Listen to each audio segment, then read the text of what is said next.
Omwezi ogwokubiri omwaka guno oluvannyuma lw'olutalo wakati wa America, Israel ne Iran okubalukawo ebintu bingi ebyakosebwa omuli ebyenfuna okugootana nga kino kyaviirako amafuta okutandika okufuuka otufuta mu mawanga agagagula mu kyondo kya Buwalabu nga ne Uganda mw'ogitwalidde. Kyategerekeka ng'omutawaana gwonna gwava ku kya Iran okuziba akagolomolo ka Hormuz omuyita amaato agatambuza amafuta okugatuusa mu mawanga naddala aga Afrika.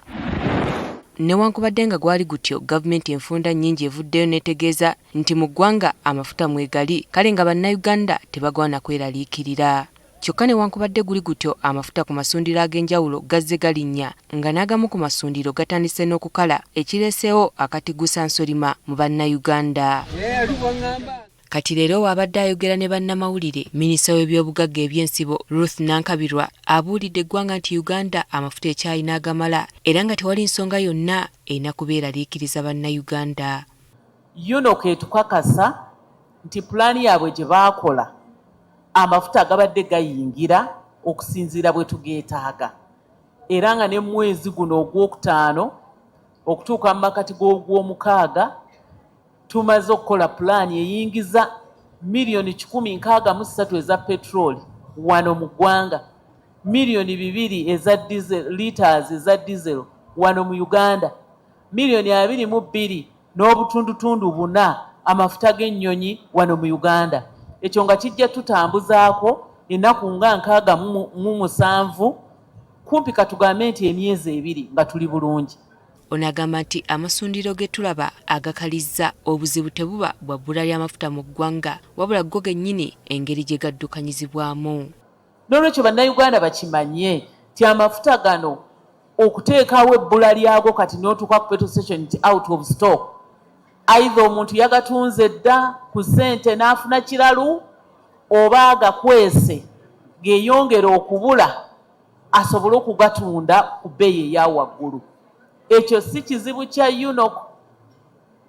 UNOC g'amafuta egayingizza. Ekyewuunyisa, minisita atugambye nti amafuta agalinnye ebbeeyi ge gamu ku ago agaasuubulwa ng'olutalo terunnatandika, kale nga singa tutandika okukozesa agayingira eggwanga amagya, ebbeeyi eyinza okusukka we tugirabira.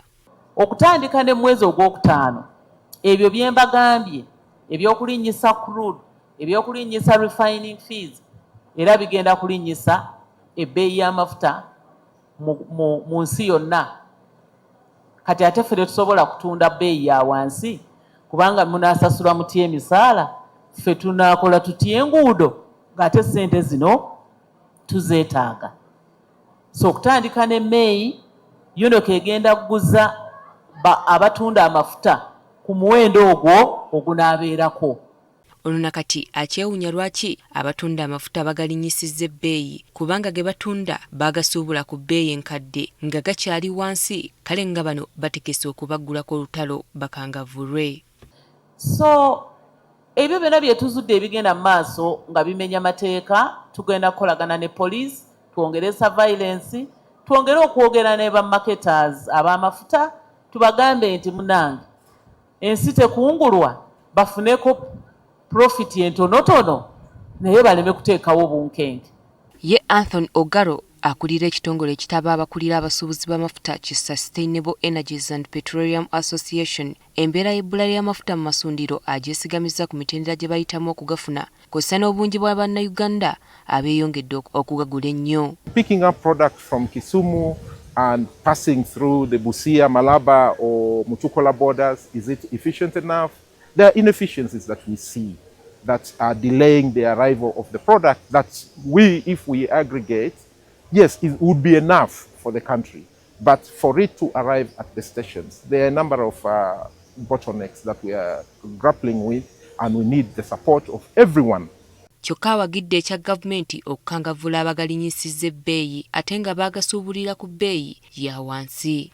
Webukeeredde ng'ebbeeyi y'amafuta mu masundiro ag'enjawulo etuuse ku nnusu 55,000 awalala 607, so ng'ebweru w'ekibuga waliyo abatunda 8 n'akenda liita. Dorothy Nagita, NTV Akawungeezi.